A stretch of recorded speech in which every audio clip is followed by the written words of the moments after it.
Agusan del Sur, ang isang probinsya sa rehiyon ng Caraga. Ang kabisera nito ay ang munisipalidad ng Prosperidad.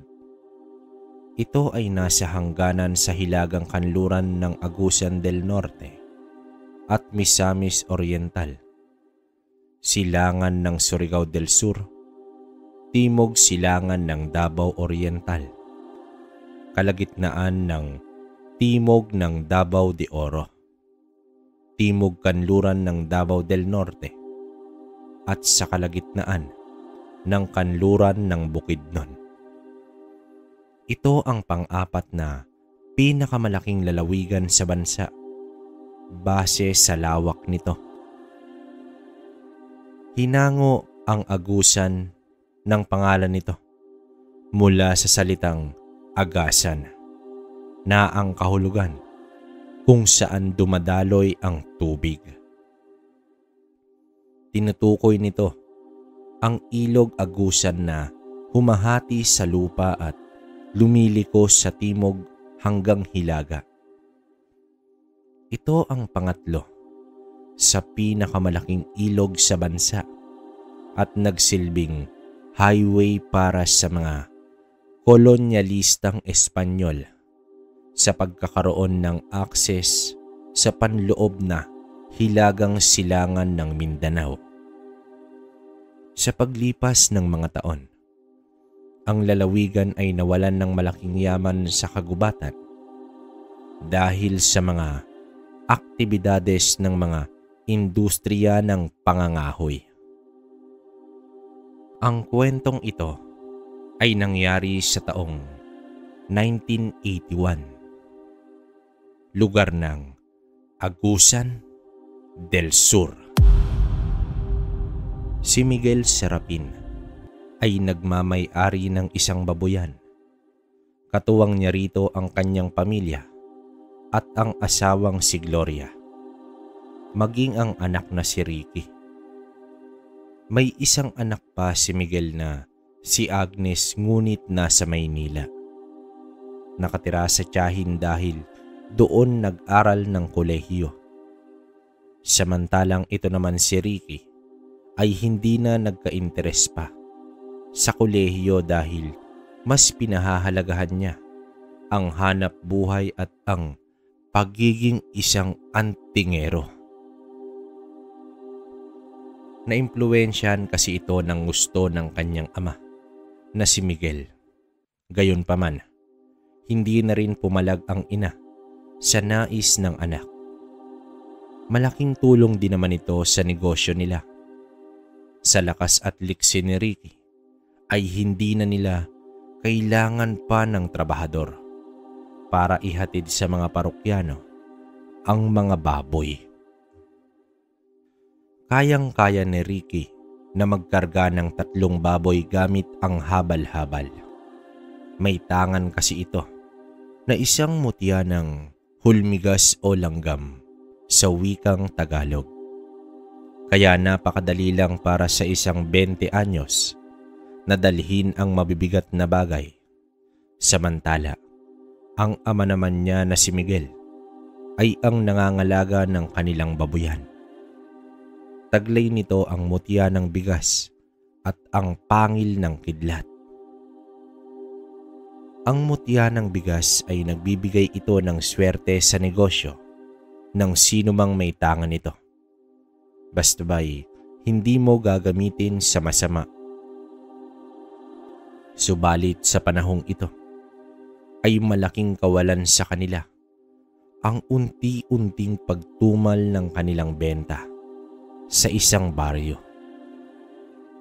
Kung dati 3 beses sa isang linggo ang biyahe, bali 9 na baboy bawat linggo ang nabibenta nila sa baryong iyon. Hanggang sa naging 1 beses na lamang ito at iisang baboy na lang ang kinukuha.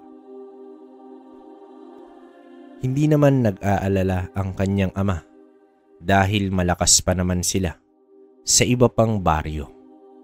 Mabilis at maayos din ang tubo ng kanilang mga alaga.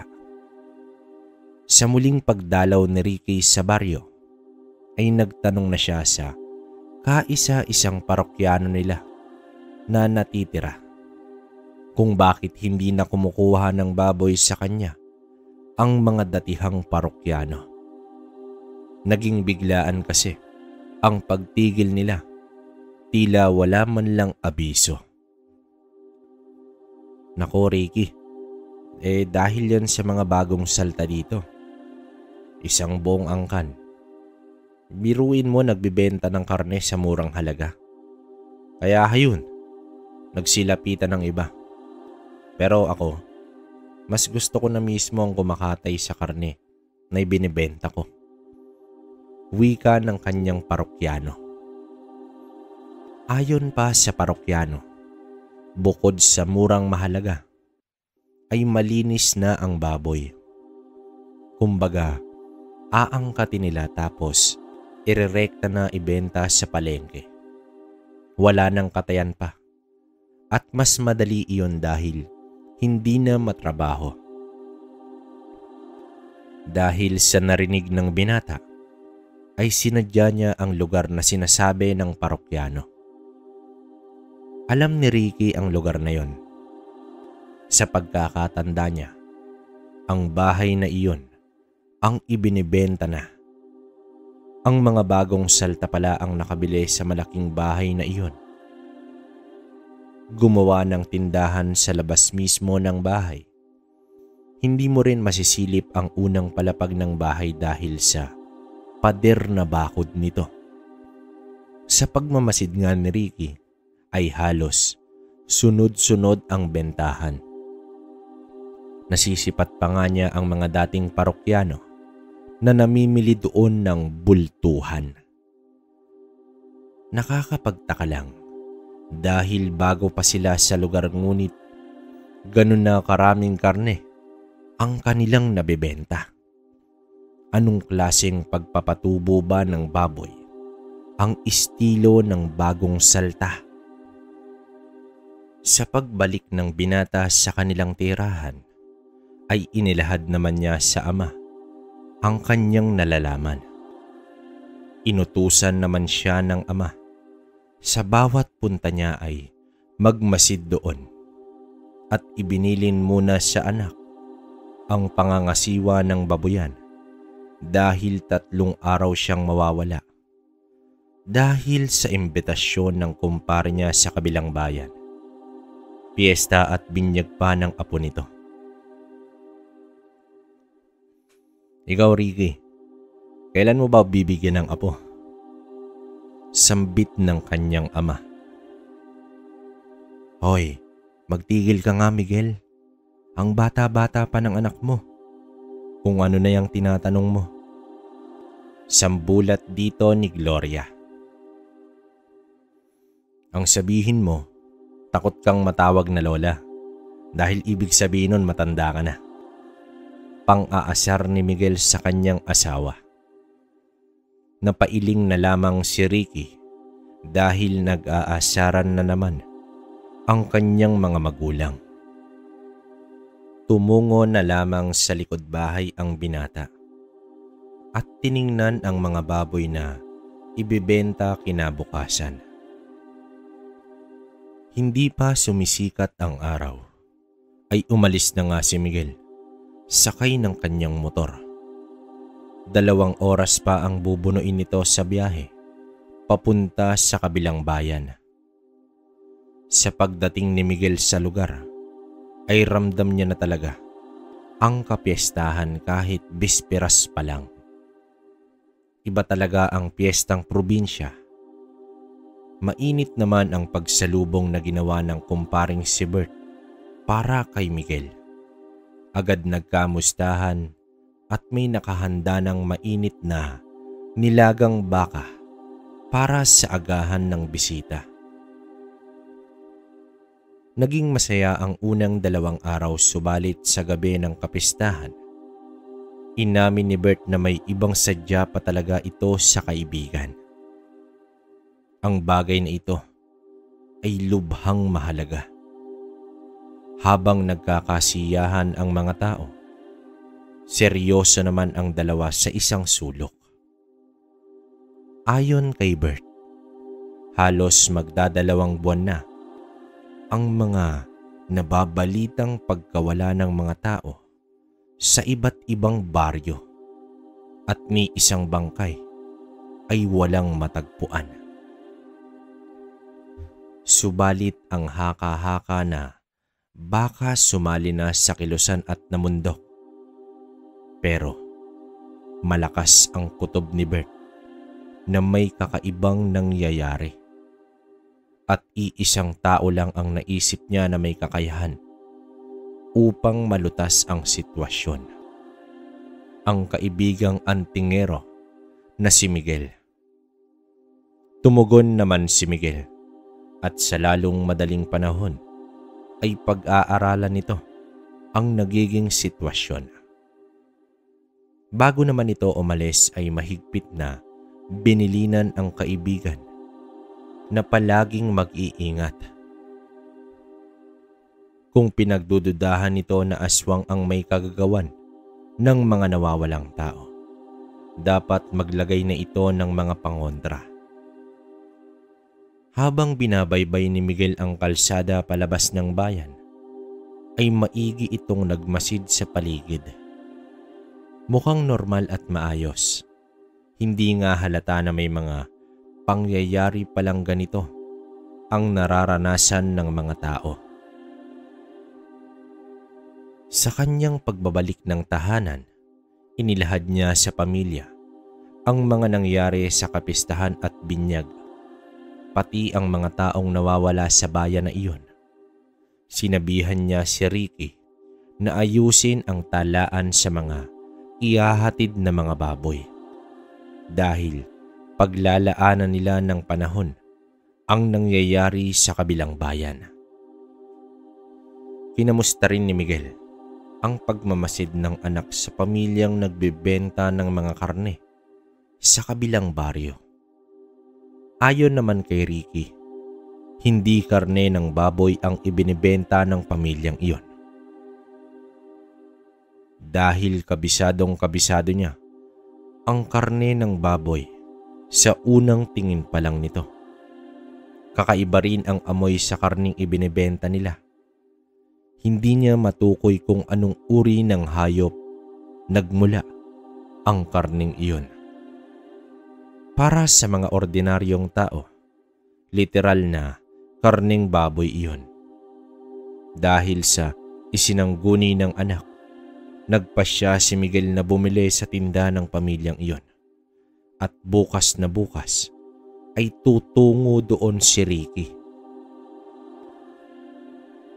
Maaga pa lang ay nagtungo na ang binata sa kabilang baryo upang bumili ng karne mula sa bagong saltang pamilya.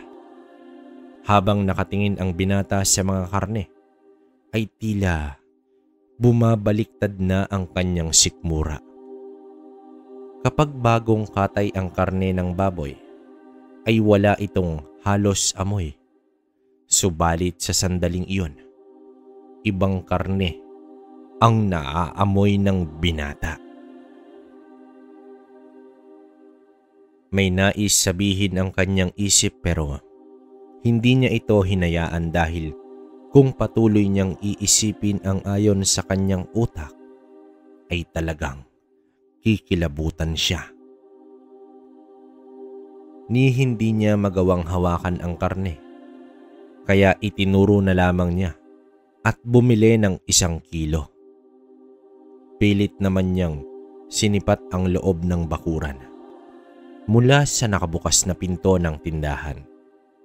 Agad naman itong isinara ng isa sa mga kalalakihan.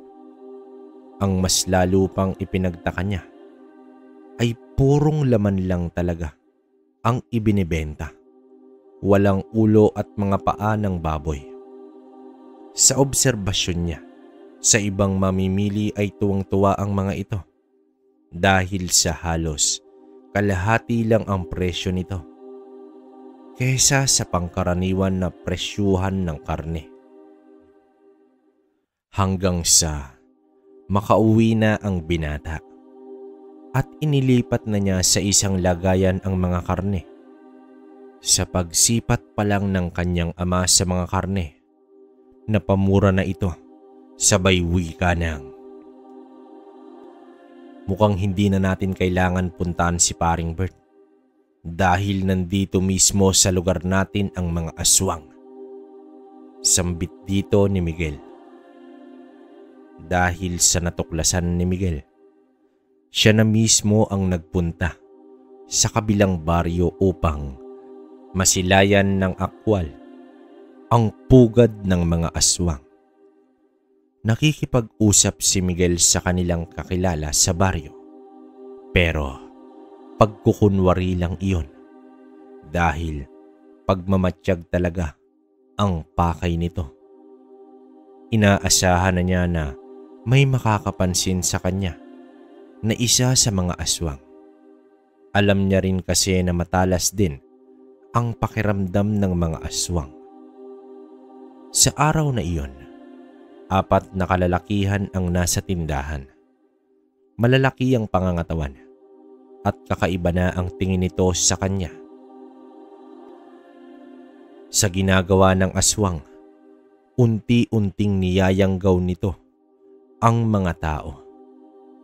Sa ganitong uri ng gawain ng aswang, ay matinding sabulag ang kanilang ginagawa upang sa paningin ng mga tao ay mukha itong karne ng baboy. Subalit sa mata ng mga antingero ay hindi ito uubra. Sa ikalawang araw ay naroon na naman si Miguel. Talagang nananadya na ito. Para sa kanya, matagal na rin siyang hindi nakakasagupa ng mga nilalang. Hindi na rin halos maipinta ang mga pagmumukha ng mga tinderong aswang sa ginagawa ni Miguel, hanggang sa muling dumagsa ang mga tao. Sumabay na rin dito si Miguel.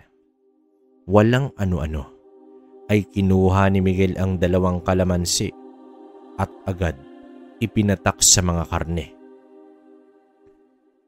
Tingnan niyo mga kabaryo, ang tunay na itsura ng karneng ito. Sambit ni Miguel.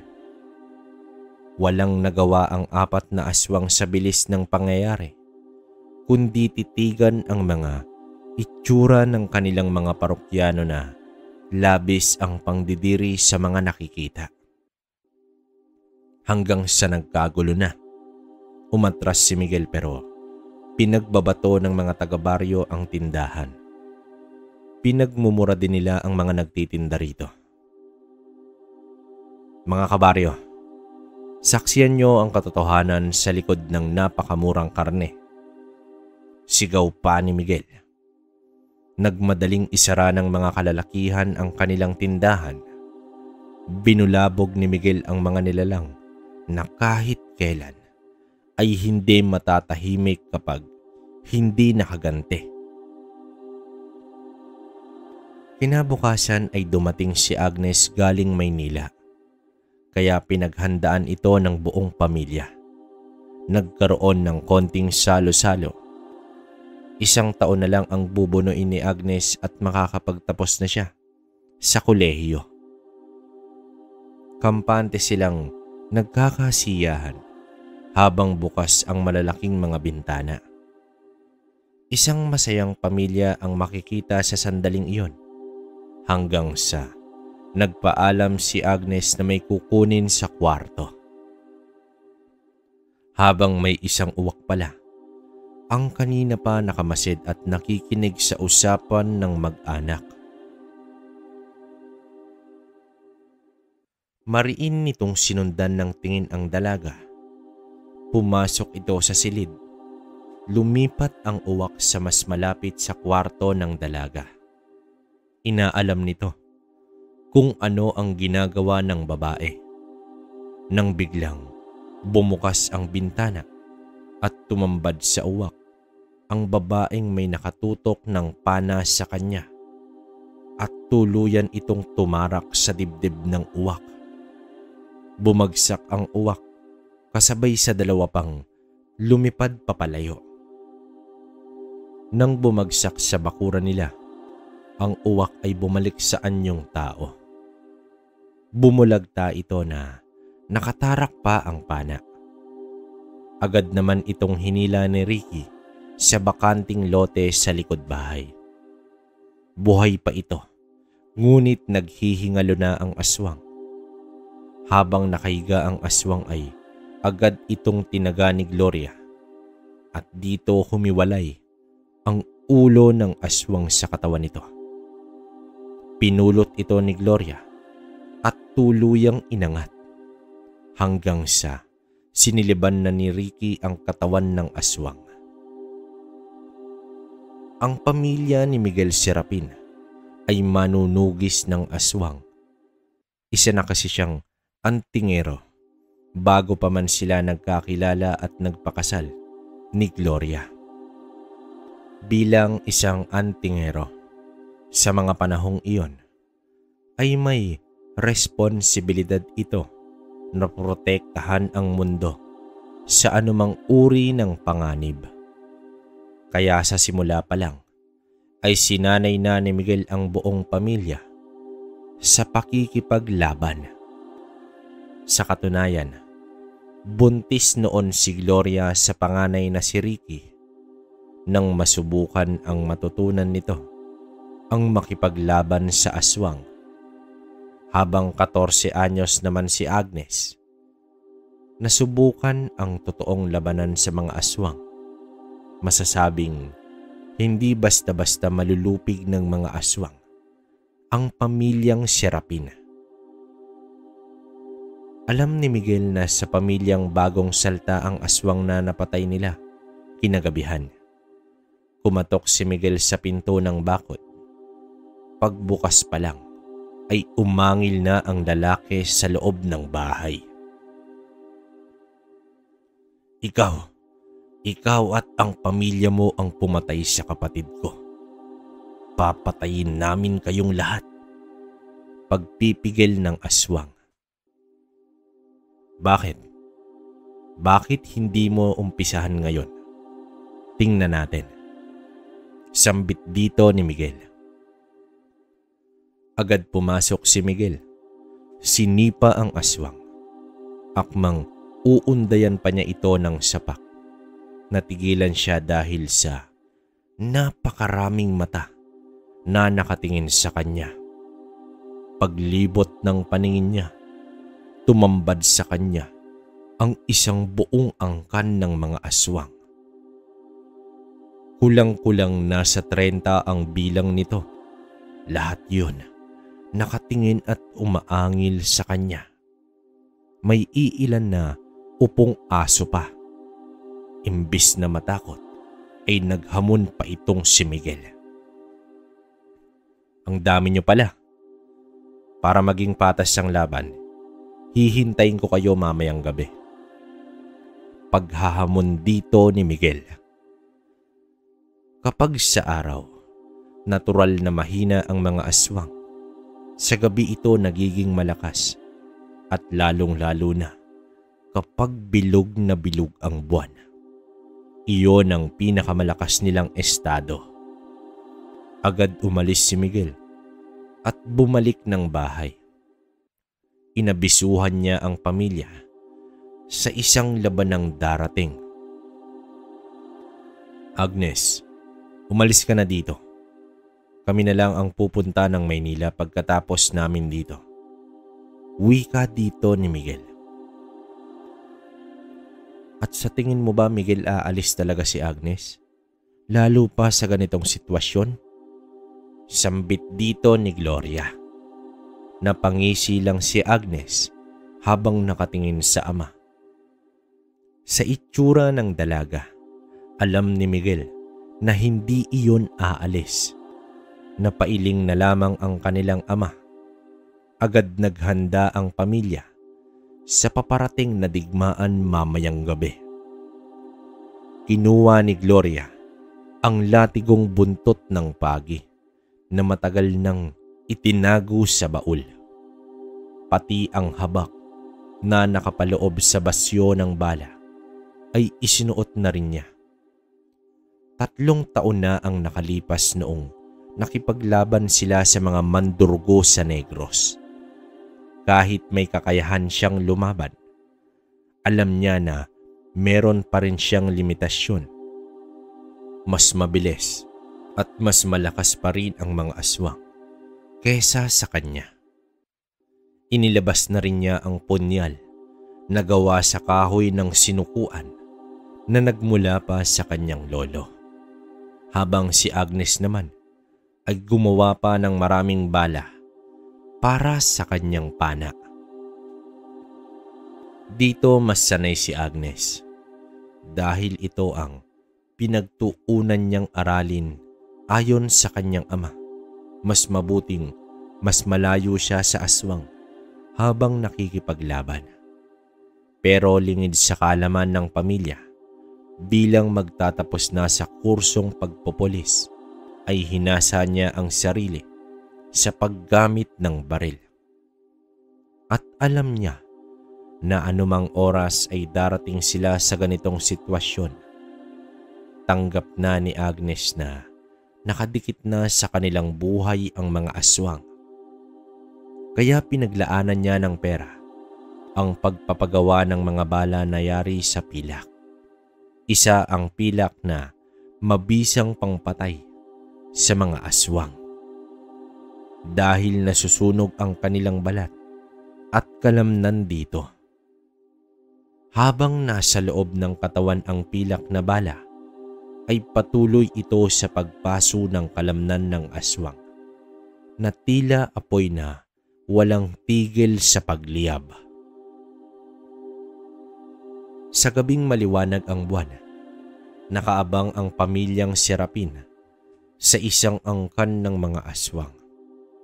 Si Gloria at Agnes ay nakaposisyon sa magkabilaang kwarto. Si Ricky ay nasa likod bahay, sa lugar ng mga babuyan, at si Miguel ay nasa balkonahe. Pagsapit ng 11:00 ng gabi, ay nagsimulang mag-ingay ang mga alagang baboy.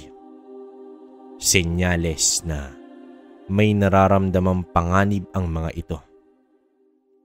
Tanging sa babuyan lang ang may nakabukas na ilaw. May nasisipat na si Miguel na umaaligid at mga ibon na dumadapo sa mga puno. Sa tapat ng bintana kung saan nakapwesto si Agnes, ay pilit niyang sinisipat ang mga uwak na dumapo sa may puno hanggang sa nagpalit ng anyo ang isa.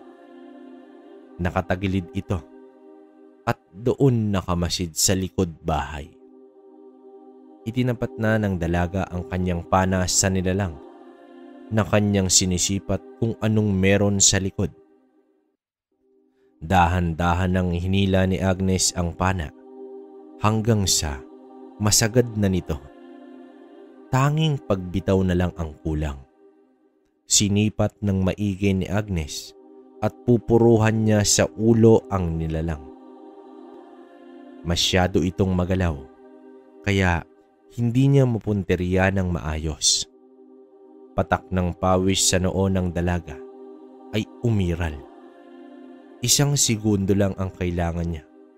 1 segundo na huminto sa paggalaw ang nilalang. Hanggang sa napasigaw na lamang ang aswang. Nahulog at bumulagtas sa lupa ang aswang na may nakatarak na bala ng pana sa ulo nito.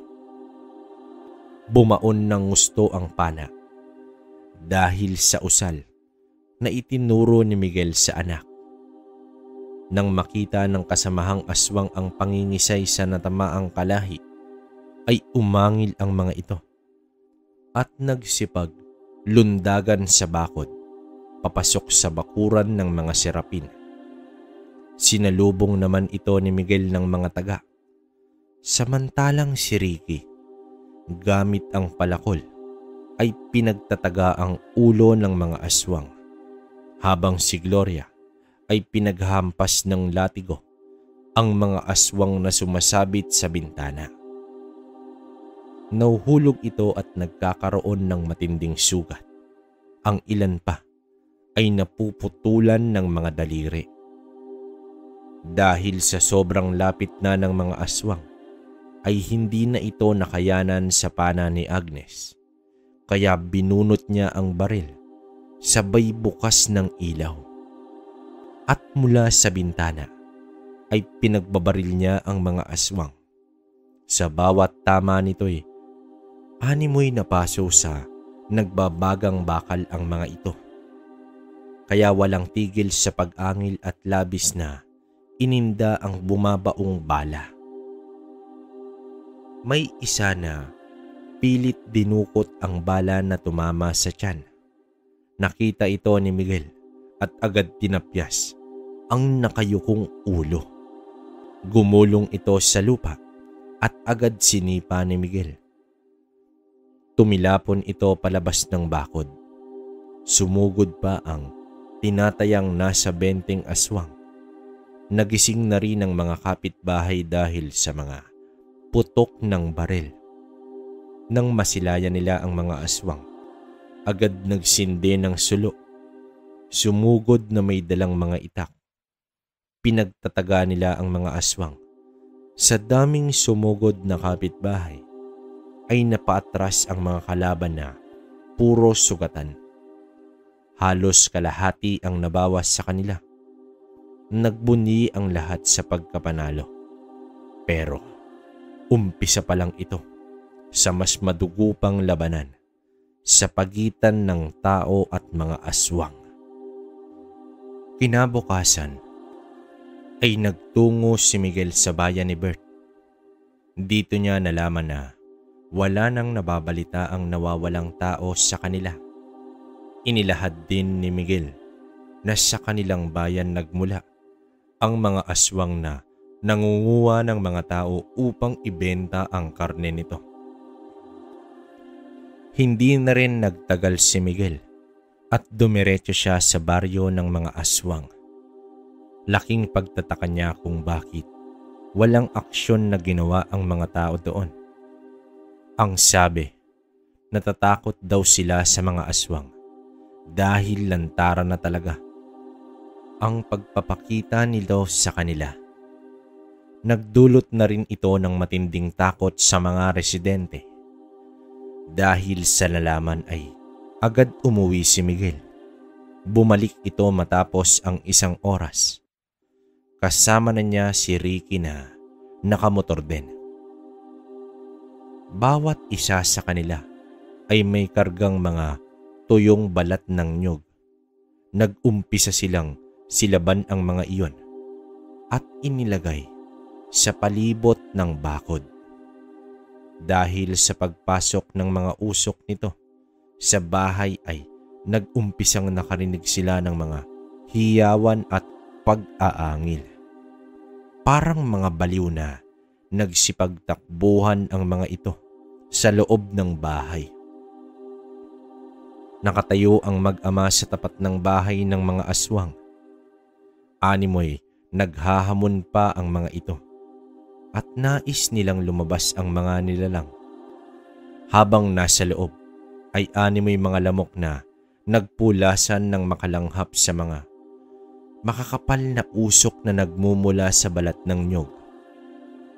Nagsilabasan ang mga aswang sa kanilang pugad at nagtungo sa kagubatan. Natawa na lamang si Miguel sa nakitang pagpulasan ng mga ito. Makalipas ang ilang araw, sa nangyaring iyon ay unti-unting bumalik sa normal ang pamumuhay ng mga tao. Nagsibalikan na rin ang mga parokyano ni Miguel mula sa baryong pinamumugaran ng mga aswang. Ayon sa mga kaibigan ni Miguel, sa baryong iyon, wala na raw nakatira sa iniwang bahay ng mga aswang. Kaya inisip nila na lumayas na talaga ang mga nilalang ng dilim at baka nakahanap na ito ng panibagong lugar. Samantala, natapos na ang bakasyon ni Agnes. Kailangan na niyang bumalik ng Maynila para paghandaan ang susunod na pasukan. Bago sumampa sa barko, nagbiro si Agnes na kahit papaano ay meron siyang magandang karanasan sa kanyang pagbabakasyon. Lumipas ang halos 1 buwan, naging maayos na ang bayan. Pati ang negosyo ng mga sirapin ay nagpatuloy din sa pag-angat. Hanggang isang araw, nadiskubre ni Ricky na may isang baboy na biglang nagkasakit. Hiniwalay niya ito agad ng kulungan baka mahawa pa ang ibang baboy. Agad din nila itong nilapatan ng gamot. Subalit, umabot na ng tanghali, hapon at gabi, ay palala ng palala pa rin ang sitwasyon ng baboy. Nang sumapit ang 12:00 ng hating gabi, ay bumangon si Ricky upang tingnan kung may pagbabago ba sa baboy na nagkasakit. Laking tuwa naman ni Ricky nang masilayan niya ang baboy na nakatayo na, kaya naman agad ni itong nilapitan ni Ricky. Akmang hihimasin ni Ricky ang ulo ng baboy dahil nagpapasalamat siya na ito ay nakatayo na at mukhang magaling na. Kaya lang, laking gulat niya dahil biglang umangil ang baboy at nag-akmang kakagatin siya nito. Hindi normal sa isang baboy na magkaroon ng ganoong reaksyon sa tao. Nanlilisik na rin ang mga mata nito at halos naninilaw at naglalaway na rin ang bibig. Humpak ang tiyan na animoy hindi pinapakain ng 1 linggo. Dito na ginising ni Ricky ang kanyang ama. Naloko na, nayanggaw ang baboy natin. Sambulat dito ni Miguel. Agad nilang sinuri ang iba pa. Aminado si Miguel na naisahan siya ng mga aswang. Naging kampante siya masyado sa pagkawala ng presensya nito sa baryo. Humigit kumulang, nasa 50 baboy ang nasa kulungan at 10 sa mga ito ay may nakabili na. Agad sinuri ni Miguel ang 10 baboy na nasa ibang kulungan. Napasapak na lamang sa pader ang padre de pamilya dahil nakitaan niya ng senyales ang iilan sa mga ito. Kapag nagkataon na nayanggaw ang 10 iyon, ay tiyak ang napakalaking lugi ang aabutin nila. Dagdag pa kung may iba pang nayanggaw. Walang nagawa ang mag-ama, kundi katayin at sunugin ang isang baboy na nayanggaw na. Dahil sa nangyari, ay hindi na nakatulog si Miguel. Hindi naman siya iniwan ng anak. Magkatabi silang nakaupo habang inoobserbahan ang mga alaga. Sa paglipas pa ng oras, mas lalong nanlumo ang mag-ama dahil may isang baboy na naman ang nagwala at pinagkakagat pa ang ibang mga baboy. Nagmadali agad sila na ilipat ng kulungan ang baboy na nayanggaw. Sa pagsapit ng umaga, 6 na baboy ang tuluyang nayanggaw at lahat ng mga iyon ay pinagpapatay nila at sinunog. Walang ginawa ang mag-ama kundi magkatay at magsunog ng baboy magdamag. Labis-labis na ang galit ang nadama ni Miguel. Sa oras na makakita siya ng aswang sa sandaling iyon, ay kakatayin talaga niya at babalatan ito ng buhay. Kaso, hindi niya alam kung saan na naglungga ang mga demonyo. Walang nagawa si Miguel kundi ibalik ang pera sa mga nakabili na. Ayaw rin niya kasing ibenta ang mga natira dahil malaking posibilidad na nayanggaw na lahat ang mga alaga nito. Mabuti na lang at maayos ang kalagayan ng inahin, habang ang iba ay wala nang tigil sa kakaatungal ng buong araw. Ayaw rin itong kumain at ang iba ay nakikipag-away na sa kapwa baboy. Lumapit si Gloria kay Miguel at nagwika na, "Miguel, tutulong na ako sa iyo sa paghahanap sa mga aswang na yon." "Hindi, manatili ka lang dito sa bahay," tugon dito ni Miguel. Ayon pa kay Miguel, mamayang gabi, kakatayin nila ni Ricky ang mga baboy tsaka susunugin. Lahat ng mga ito ay nayanggaw na. Napakalaki ang lugi ng pamilya at dahil iyon sa kagagawan ng mga aswang. Masakit man sa dibdib pero kailangan gawin. Ang ilang buwan na inalagaan at pinalaki ay nauwi lang sa abo. Pero ganun talaga ang buhay. Imbis na magmukmok ay naghanda ang mag-ama. Nasuyurin ang lugar. Matagpuan lang ang isang buong angkan ng mga aswang. Pagsapit ng gabi, bandang 11:00, nagising sila dahil sa malakas na pagsigaw ng isang aswang. Nadali pala ang paa nito sa inalagay ni Ricky na patibong. Nadatnan nila na tinutulungan ng isa pang aswang ang nahuli sa patibong. Agad tinigal po ni Miguel ang aswang at tumakas. Naiwan ang isa na hawak-hawak pa ang paa na naipit sa bakal. Sa galit ni Miguel ay binugbog niya ng husto ang aswang hanggang sa pinigilan siya ng kanyang anak. "Tay, magagamit natin yan sa pagturo sa lungga nila," wika dito ni Ricky. Subalit, alam ni Miguel na hindi talaga ituturo ng isang ito kung nasaan ang kasamahan nito. Kaya ang ginawa ni Miguel ay itinali ang mga paa at kamay habang itinali rin sa motorsiklo at tuluyang kinaladkad ang aswang. Noong una ay nagmamatigas pa ang aswang hanggang sa umiyak na ito. Puro galos na at sugat ang namutawi sa buong katawan ng aswang. Si Ricky na nakasunod dito ay panay masid sa paligid. 1 oras na nilang binabaybay ang bulubundukin ng Agusan del Sur. Hindi na gumagalaw at wala na ring boses ang narinig nila sa aswang. Pero alam nilang buhay pa ito. Nang makaabot sila sa kalsada na ang gilid ay bangin, ibiniti nila sa puno ang aswang. Nagsigarin si Ricky upang magbigay liwanag. Pinagpapalo ni Miguel ang aswang gamit ang latigong pagi. "Tama na! Patayin niyo na ako!" sigaw ng aswang.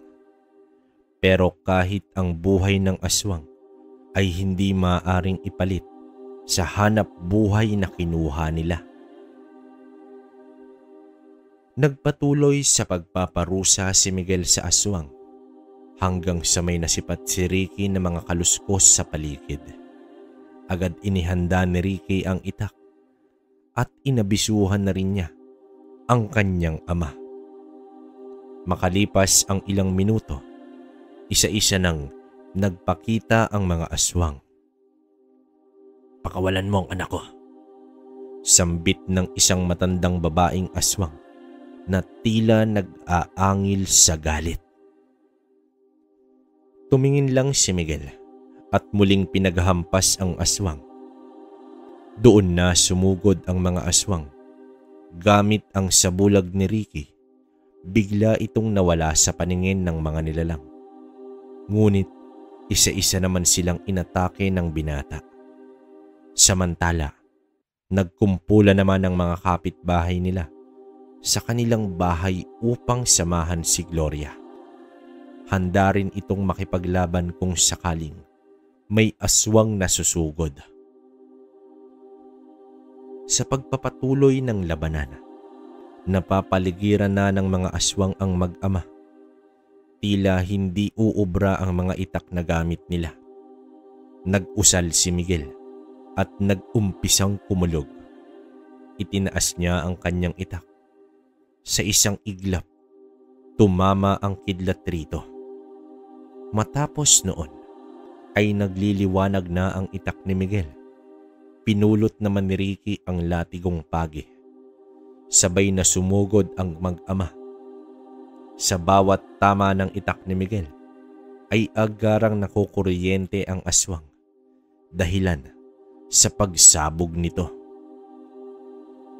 Ang bawat tama naman ng latigo ay nagdudulot ng malalalim na sugat sa balat ng aswang. Subalit, hindi naman nakailag si Ricky sa atake mula sa kanyang likuran.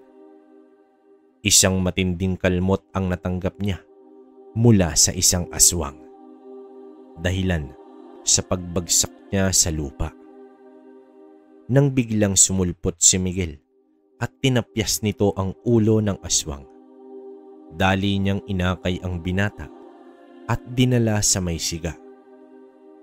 "Tay, kaya ko pa," sambit ng kanyang anak. Tumango si Miguel at muling sumugod sa mga aswang.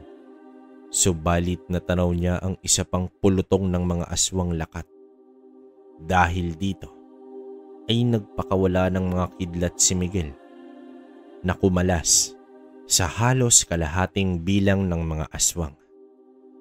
Nagpakawala rin ng mga tigalpos si Ricky. Naging dahilan sa pagtilapon ng iilang aswang. Tumayo ang binata gamit ang punyal ng sinukuan. Sa bawat pagtama nito sa aswang ay naaagnas agad ito. Hanggang sa 5 aswang na lang ang natira. "Pakawalan mo na ang anak ko para mabuhay pa kayo," wika dito ng aswang. Agad itinapat ni Miguel ang itak sa nakabiting aswang at sa paghampas niya rito ay tumama ang kidlat sa aswang. Kitang-kita nila na natupok sa apoy ang aswang. Napaluhod na lamang ang ina nito at nagpalit anyo bilang gabunan. Sa proseso ng pagpapalit anyo nito ay pinalupot ni Ricky ang latigo sa kamay nito. Sabay tinaga ni Miguel at naputol ang kamay. Nais pa sana nitong ituloy ang pagpapalit anyo nang sinunggaban ito ni Ricky at itinarak sa ulo ang punyal ng sinukuan. Nawasak at sumabog ang katawan ng gabunan at tuluyang naglaho. Sumugod na rin ang 4 pang natitira at hinarap naman ng mag-ama.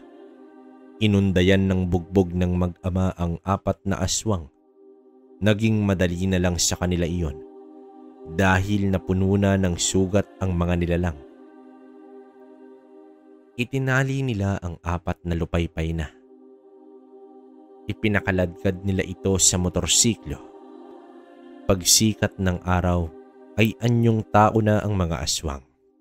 Pinapatayo nila sa gilid ng bangin. "Talon, pagod na akong pumatay ng aswang ngayon. Talon!" wika dito ni Miguel. Labis-labis naman ang paghingi ng aswang ng kapatawaran. Inamin din ng mga ito ang ginawang pangyayanggaw sa mga alaga nilang baboy. At may revelasyon din ang aswang. Itinuro niya kung saan nagtatago ang amang gabunan ng angkan. Kapalit ng kanyang buhay ay gagawin niya lahat. Inilahad din ng nanginginig na aswang kung anong negosyo ang pinagkakaabalahan ng amang gabunan. Kasalukuyan itong nagbebenta ng longganisa na gawa sa karne ng tao. Biglang sumama ang mukha ni Miguel, kaya hindi maubos-ubos ang lahi ng mga aswang. Ay nililipat nila sa mga tao ang kanilang bertud sa pamamagitan ng pagyanggaw.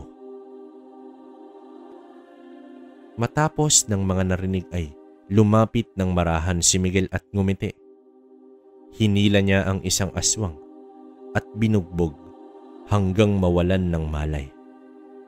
Tsaka tinapyas ang ulo nito. Nanlaki naman sa takot ang isa pang aswang. Kita mo, nilaglag niya kayong lahat. Sa pag-uwi nila, nadatnan naman nila ang bahay na puno ng tao. Agad naman itong nagsigawan sa pagbabalik ng mag-ama. Halos mayanig ang buong bahay sa mga hiyawan at sigawan ng magkakapit bahay. Napaluha na lamang sa galak si Miguel. Sa gitna ng kasiyahan ay biglang nawala si Ricky. Hinanap ni Gloria ang anak. Natagpuan niya ito sa likod bahay. Nakaupo sa lupa habang pinagmasdan. Ang mga kulungan ng mga baboy na ngayon ay naubos na. Batid ng ina ang kalungkutan ng anak. Nilapitan niya ito at nagwika dito ng, "Anak, mapupuno mo rin ulit yan. Ikaw pa. Magaling ka dyan, di ba? Kaya huwag ka nang malungkot." Wika ng kanyang ina. Gayon paman, nilinis ng husto ni Ricky ang kulungan. Nagpatawag rin siya ng albularyo upang dasalan ang kulungan at upang tuluyang mawala ang sumpang ibinigay ng mga aswang sa mga dati nilang alaga. Makalipas ang ilang linggo, nagpaalam ang mag-ama kay Gloria. Batid ni Gloria na karga ng mga ito ang mga bagay na panlaban sa aswang. "Teka, saan kayo pupunta?" Takang tanong dito ni Gloria. "May pupuntahan lang kami. Isang lugar kung saan namumugad ang mga aswang." Sambit dito ni Miguel. Pinigilan man sila ni Gloria, ngunit hindi nagpaawat ang mag-ama. Dadayo sila sa isang lugar upang tuldukan ang natirang kadugo ng mga aswang na minsay nanalasa sa kanilang bayan. Isa ang ating bansa na pinamumugaran ng mga malalaking negosyante na nooy nagsimula lang sa pinakamaliit, ngunit tinangkilik ng mga tao. Ano kaya ang sikreto ng kanilang tagumpay? Katulad sa ating kwento, isang angkan ng aswang na sa maiksing panahon ay dumami ang parokyano at patuloy ang paglago ng negosyo. At ano na kaya ang nangyari sa mga taong nakakain rin ng karne ng tao? Nasarapan kaya sila? O baka naman, hinahanap-hanap na nila ang kakaibang lasa ng karne? Mga kabaryo, hanggang dito na lang ang kwentong ipinadala sa atin. Naway may napulot kayong aral at may natutunan kayo sa kwento natin.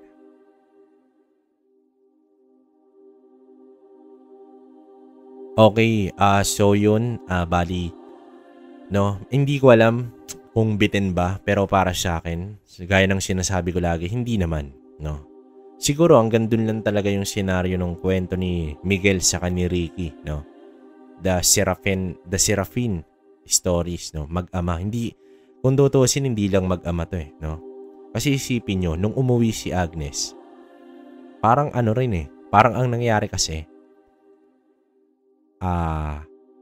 angkan ng antingero laban sa angkan ng mga aswang, no. Grabe, kasi isipin nyo si Agnes, kolehiyo. Nasa kolehiyo pala, tapos alam niyo yung part na yung sinabi ron na nagpunta sa bintana tapos pagbukas may pana na pala. Akala ko mamamatay itong si Agnes, pero grabe, alam niya pala, no. Talagang tinuruan pala siya nito ni Miguel, bata pa lang. So Para sa akin, maganda yon. Yun nga lang, nagpulis tong si Agnes, saka yung pinagawa niyang pilak na bala. Doon pa lang, goosebump tayo ron. Kasi grabe yun, no? Isipin nyo, talaga naman na pilak ang pangunahin. Pero, yun nga, hindi niya sinugal na dahil magpupulis ako, may baril ako. Sige, talagang sinigurado niya, no? Grabe yun. Tapos, ang lakas nitong mag-ama. Isipin nyo, yung hawak ni Ricky, punyal na gawa sa kahoy ng ngayon ko lang narinig, ngayon ko lang nabasa. Punyal, tapos kadalasan 'di ba, ang punyal dito sa kwento natin na pinapadala, kundi tanso, pilak, 'di ba? Bakal, meron pa. Pero ito, isipin niyo, punyal. Tapos ang ginamit, kahoy ng sinukuan. Isipin niyo 'yon, parang hinulma na patusok na pahaba, siguro 2 pulgada to o 1 grabe. Doon nakakabilib yun. Pero sigurado naman ako na hindi lang to purong sinukuan. Kasi feeling ko inusalan to o may sagrado tong dasal na nakabalot dito. No? May ganun kasi. Hindi naman kasi porket kahoy ng sinukuan yan. Ando na tayo sa palagay nating 60%. No? Pero para maging pulido o 100% yung bisa niyan, syempre inusalan yan. No? Kumbaga kinargahan niya ng mga dasal, lalo na alam ni Ricky yung mga usal. Biruin nyo, gumamit din ng sabulag to. Saka ang nakakapagtaka lang nung una pa lang dapat alam na ni Ricky na aswang to, kasi nga yun lang ang hindi ko maano rito, bakit hindi niya agad nalaman nung nandun siya sa part na namimili siya, di ba? So medyo questionable yun para sa akin. Tapos, yun na, yung sumunod yung araw na pinabalik siya ni Miguel. Yun na talaga. Hindi pa rin siya sure. Diba? Kinuha niya pa yung karne. Tapos, pero para sa akin, antingero ka, alam. Pero wala tayong magagawa. Baka magalit tong si Ricky, no? Sorry, Ricky, pero medyo hindi, pero okay naman, okay yung ginawa mo, play safe pa rin yun. Kasi nga, kesa gumawa ka ng gulo, mamaya, hindi ka naman handa, tapos nagkalaglagan, todas ka, di ba? So, tama naman yung ginawa mo, na kinuha mo yung karne, binigay mo kay airpat mo, kay Miguel, tapos doon na nga niya nalaman talaga. Yung ginawa niya nga nakalamansi, ano na lang yun kumbaga parang for formality na lang para makita ng mga tao sa kanila na, teka lang, wag nyo, kasi kung sasabihin niya na karne ng tao yan, asan yung pruweba? Kasi nga, nababalot ng sabulag nung pinisil niya, no? Pinigaan niya yung kalamansi, dun na talaga. Ay, makapangyarihan talaga ang kalamansi. Grabe. Tapos yung digmaan nila, grabe rin yun. Masaya ako ngayon kasi walang namatay sa storya natin, no? Tama lang. Akala ko si Agnes o si Gloria pero hindi. Okay sa akin kasi mag-ama. Tapos yun nga, nabitin ako. Hindi ko masabing bitin, pero feeling ko naman walang nangyaring masama sa kanila nung hinanap na nila yung longganisa vendor. Diba? Amang gabunan. Isipin nyo, longganisa, meron na nun. So, talagang grabe. Kaya kayo, mga kabaryo, ingat-ingat kayo sa mga kinakain nyo, di ba? Hindi ko naman nasasabi na hanggang ngayon, pero alam nyo naman, hanggang ngayon, buhay pa rin kasi yung mga manlalason. So, it means, meron pa rin na hindi natin alam kung yanggaw pa ba yan o ano. Mas maigi na gulay-gulay sa isda lang. Ako, gulay lang ako ngayon. Hindi ako masyado nagkakarne. Mahirap na, baka yung tosino natin, di ba? Hindi natin alam. Pero kayo pa rin, gamitan nyo ng kalamansi lagi sa usawan. No? Mabisa naman ang karne, pero make sure nyo rin dapat okay talaga yung kalidad. No? Tas yun, hanga ako sa dalawang tatay na to. Kasi nga, dapat nga, ang title na itong pinasa sa atin ni Miguel. Mag-amang magbababoy na umubos ng angkan. Di ba? Kasi baboyan sila Yun talaga ang pinopromote nilang negosyo rito, baboy. So, yun. Pero okay na rin. Tama pa rin. Maganda. Para sa akin, rate ko 10 out of 10. Pwede na to 12. Kasi walang namatay. Alam niyo naman, dun tayo Pero, marami pa tayong parating na storya. No? So, yun. Nga pala, kabaryo, eto lang. Pwede bang makiusap sa inyo na yung mga nagbi-video shared neto sa Facebook, wag nyo na munang i-share, no? O kahit i-send nyo sa Messenger. Kasi ang nangyayari, kung pansinin nyo, eto, check nyo, yung views natin biglang nawala. Di ba nag-a-appeal ako? Eto, wala naman talagang revenue. Inamin ko na sa inyo yan. Pero tuloy pa rin tayo, no? Nag-a-appeal ako kay YT tapos ang nangyari, parang lumabas doon na pinopromote tayo sa ibang platform, no? Pwedeng siguro sa Meta, sa Facebook, sa Messenger, siya. Wag po muna kabaryo kasi nasa gitna tayo ng appeal.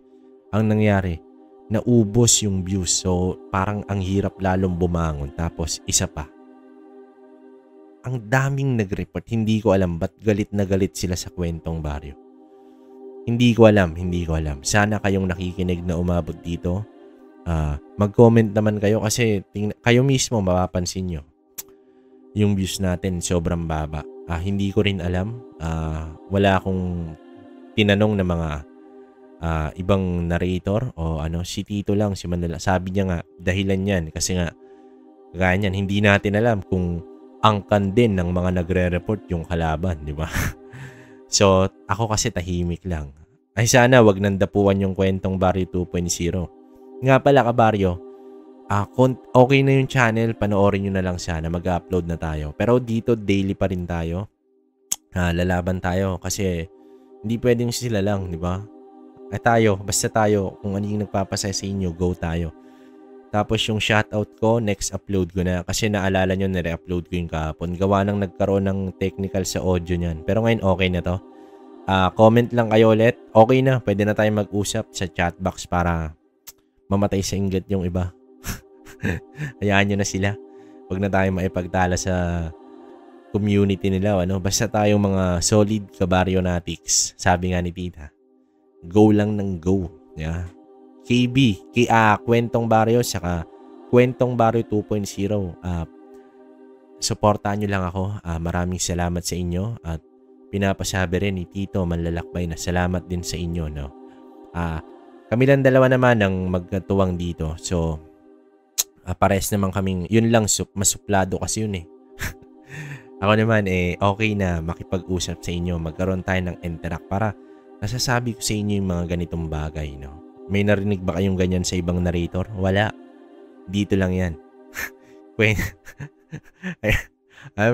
nakikinig na naman. Todas na naman tayo dyan.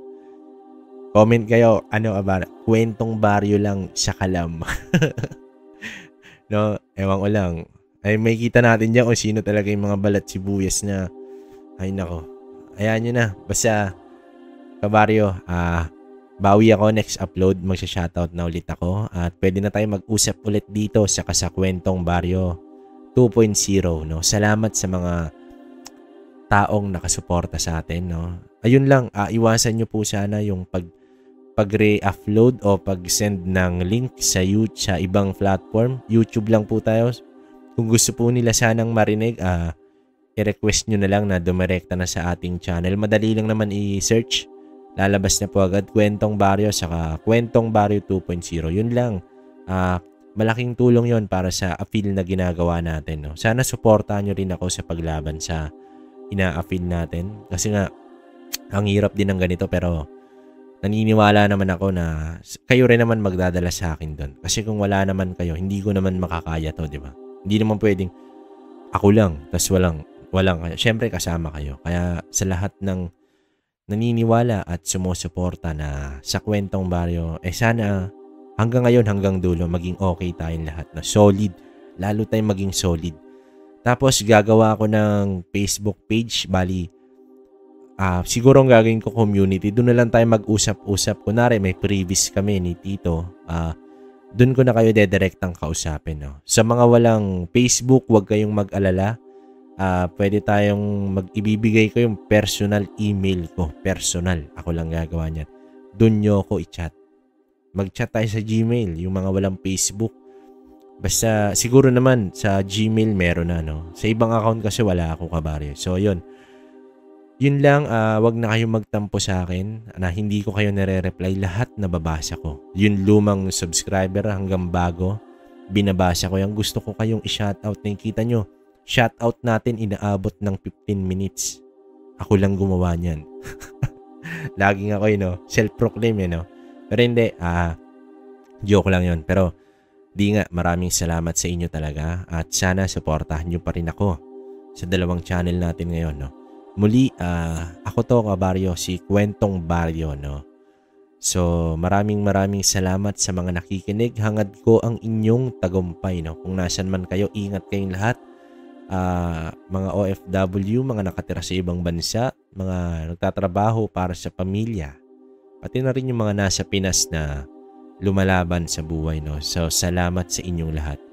Muli, nagpapasalamat ako sa umabot hanggang dito, hanggang sa susunod na kwento mga kabaryo. Maraming salamat sa inyo.